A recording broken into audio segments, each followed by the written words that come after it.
The Richest Man in Babylon. Chapter 9. The Clay Tablets from Babylon. St. Swithin's College, Nottingham University, Newark-on-Trent, Nottingham. October 21st, 1934. Professor Franklin Caldwell, care of British Scientific Expedition, Hilla, Mesopotamia. My dear Professor, the 5 clay tablets from your recent excavation in the ruins of Babylon arrived on the same boat with your letter. I have been fascinated no end and have spent many pleasant hours translating their inscriptions. I should have answered your letter at once, but delayed until I could complete the translations which are attached. The tablets arrived without damage thanks to your careful use of preservatives and excellent packing. You will be as astonished as we in the laboratory at the story they relate. One expects the dim and distant past to speak of romance and adventure.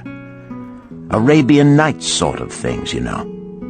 When instead it discloses the problem of a person named Dabasir to pay off his debts, one realizes that conditions upon this old world have not changed as much in 5,000 years as one might expect. It's odd, you know, but these old inscriptions rather rag me, as the students say. Being a college professor, I am supposed to be a thinking human being possessing a working knowledge of most subjects. Yet here comes this old chap out of the dust-covered ruins of Babylon to offer a way I had never heard of to pay off my debts, and at the same time acquire gold to jingle in my wallet. Pleasant thought, I say, and interesting to prove whether it will work as well nowadays as it did in old Babylon. Mrs. Shrewsbury and myself are planning to try out his plan upon our own affairs, which could be much improved. Wishing you the best of luck in your worthy undertaking and waiting eagerly another opportunity to assist, I am, yours sincerely, Alfred H. Shrewsbury, Department of Archaeology. Tablet 1. Now, when the moon becometh full, I, Dabasir, who am but recently returned from slavery in Syria, with the determination to pay my many just debts and become a man of means worthy of respect in my native city of Babylon, do here engrave upon the clay a permanent record of my affairs to guide and assist me in carrying through my high desires. Under the wise advice of my good friend Mathon, the gold-lender, I am determined to follow an exact plan that he doth say will lead any honorable man out of debt into means and self-respect. This plan includeth 3 purposes which are my hope and desire. First, the plan doth provide for my future prosperity. Therefore 1/10 of all I earn shall be set aside as my own to keep. For Mathon speaketh wisely when he saith, "That man who keepeth in his purse both gold and silver that he need not spend is good to his family and loyal to his king. The man who hath but a few coppers in his purse is indifferent to his family and indifferent to his king. But the man who hath naught in his purse is unkind to his family and disloyal to his king, for his own heart is bitter. Therefore the man who wisheth to achieve must have coin that he may keep to jingle in his purse, that he have in his heart love for his family and loyalty to his king. Second, the plan doth provide that I shall support and clothe my good wife who hath returned to me with loyalty from the house of her father. For Mathon doth say that to take good care of a faithful wife putteth self-respect into the heart of a man, and addeth strength and determination to his purposes. Therefore 7/10 of all I earn shall be used to provide a home, clothes to wear, and food to eat, with a bit extra to spend, that our lives be not lacking in pleasure and enjoyment. But he doth further enjoin the greatest care that we spend not greater than 7/10 of what I earn for these worthy purposes. Herein lieth the success of the plan. I must live upon this portion, and never use more, nor buy what I may not pay for out of this portion. This ends Disc 3.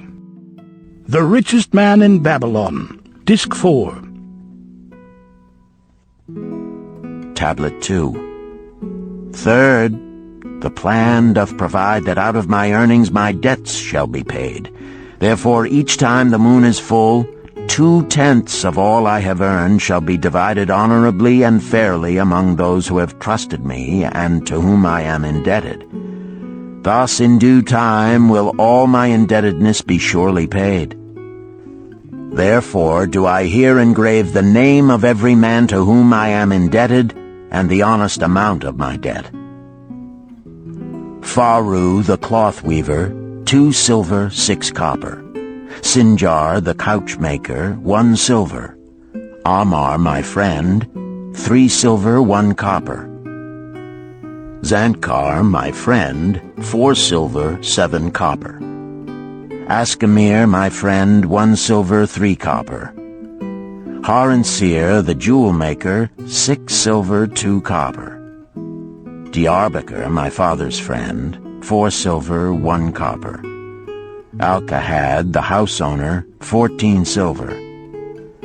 Mathon the gold lender, 9 silver. Birajik the farmer, 1 silver, 7 copper. From here on, disintegrated, cannot be deciphered. Tablet 3. To these creditors do I owe in total 119 pieces of silver and 141 pieces of copper.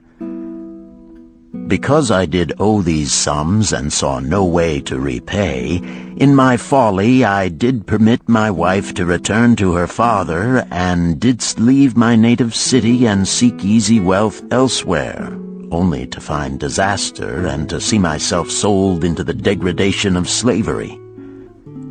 Now that Mathon doth show me how I can repay my debts in small sums of my earnings, do I realize the great extent of my folly in running away from the results of my extravagances. Therefore have I visited my creditors and explained to them that I have no resources with which to pay except my ability to earn, and that I intend to apply 2/10 of all I earn upon my indebtedness evenly and honestly. This much can I pay, but no more. Therefore, if they be patient, in time my obligations will be paid in full. Amar, whom I thought my best friend, reviled me bitterly, and I left him in humiliation.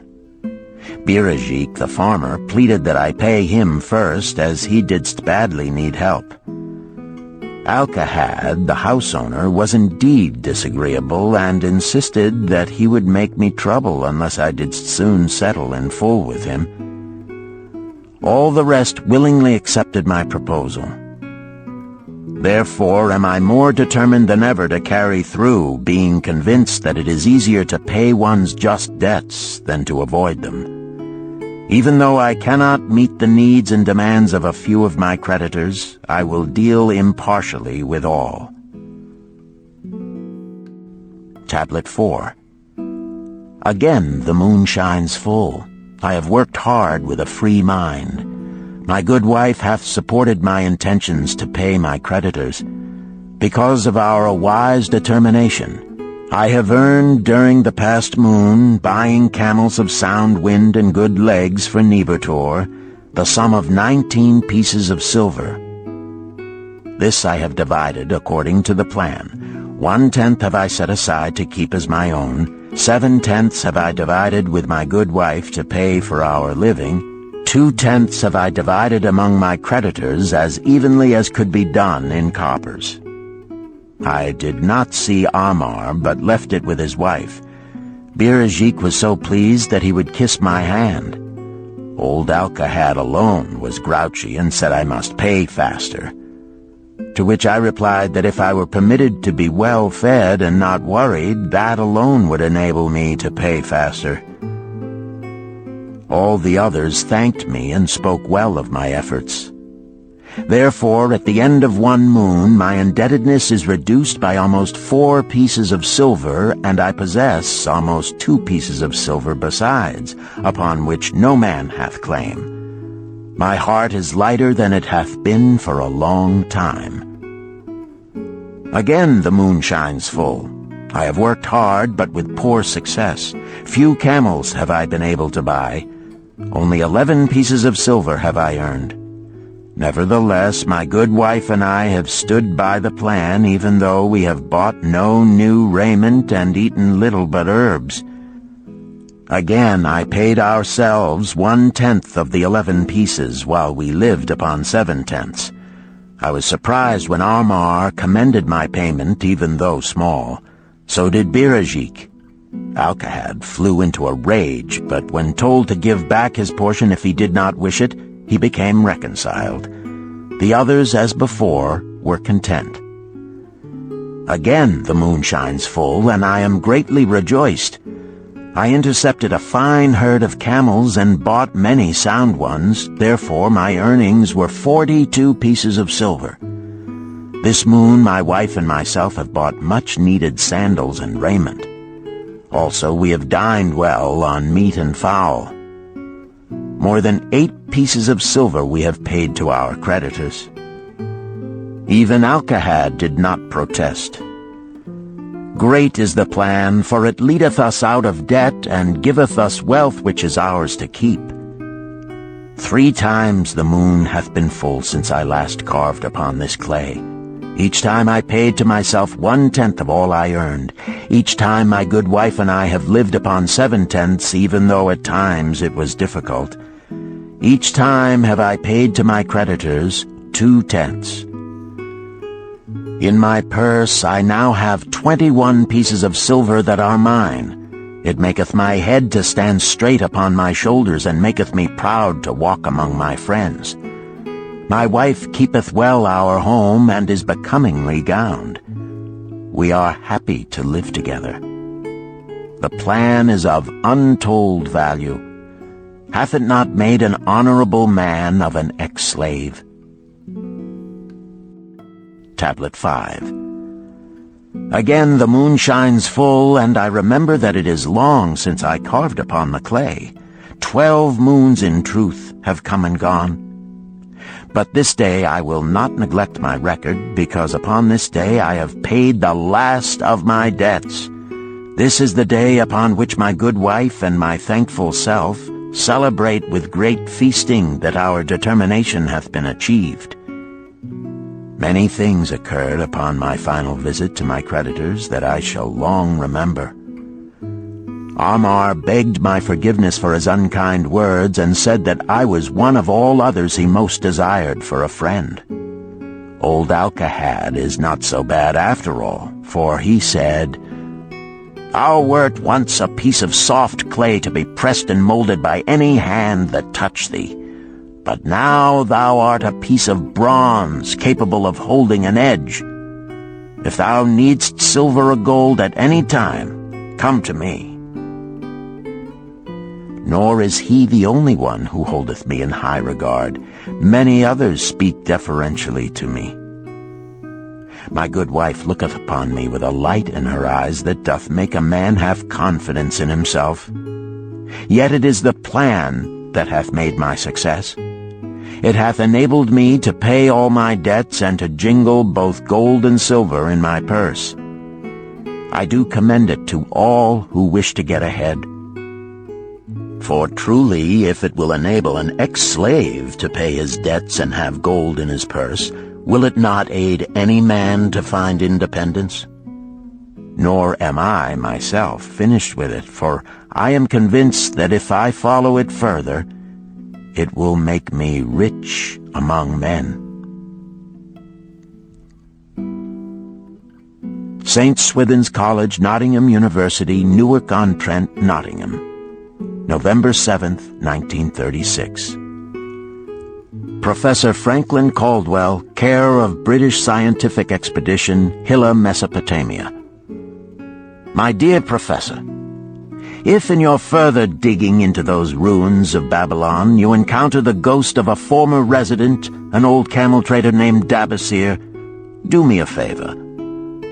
Tell him that his scribbling upon those clay tablets so long ago has earned for him the lifelong gratitude of a couple of college folks back here in England.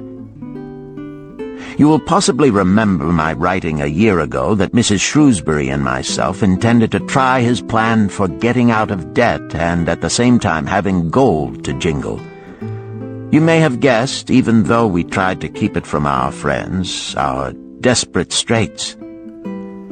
We were frightfully humiliated for years by a lot of old debts and worried sick for fear some of the tradespeople might start a scandal that would force me out of the college. We paid and paid every shilling we could squeeze out of income, but it was hardly enough to hold things even. Besides, we were forced to do all our buying where we could get further credit regardless of higher costs. It developed into one of those vicious circles that grow worse instead of better. Our struggles were getting hopeless. We could not move to less costly rooms because we owed the landlord. There did not appear to be anything we could do to improve our situation. Then here comes your acquaintance, the old camel trader from Babylon, with a plan to do just what we wished to accomplish. He jolly well stirred us up to follow his system. We made a list of all our debts, and I took it around and showed it to everyone we owed. I explained how it was simply impossible for me to ever repay them the way things were going along. They could readily see this themselves from the figures. Then I explained that the only way I saw to pay in full was to set aside 20% of my income each month to be divided pro rata, which would pay them in full in a little over 2 years. That in the meantime we would go on a cash basis and give them the further benefit of our cash purchases. They were really quite decent. Our greengrocer, a wise old chap, put it in a way that helped to bring around the rest. If you pay for all you buy and then pay some on what you owe, that is better than you have done, for you ain't paid down the account none in 3 years. Finally, I secured all their names to an agreement binding them not to molest us as long as the 20% of income was paid regularly. Then we began scheming on how to live upon 70%. We were determined to keep that extra 10% to jingle. The thought of silver and possibly gold was most alluring. It was like having an adventure to make the change. We enjoyed figuring this way and that to live comfortably upon that remaining 70%. We started with rent and managed to secure a fair reduction. Next, we put our favorite brands of tea and such under suspicion, and were agreeably surprised how often we could purchase superior qualities at less cost. It is too long a story for a letter, but anyhow, it did not prove difficult.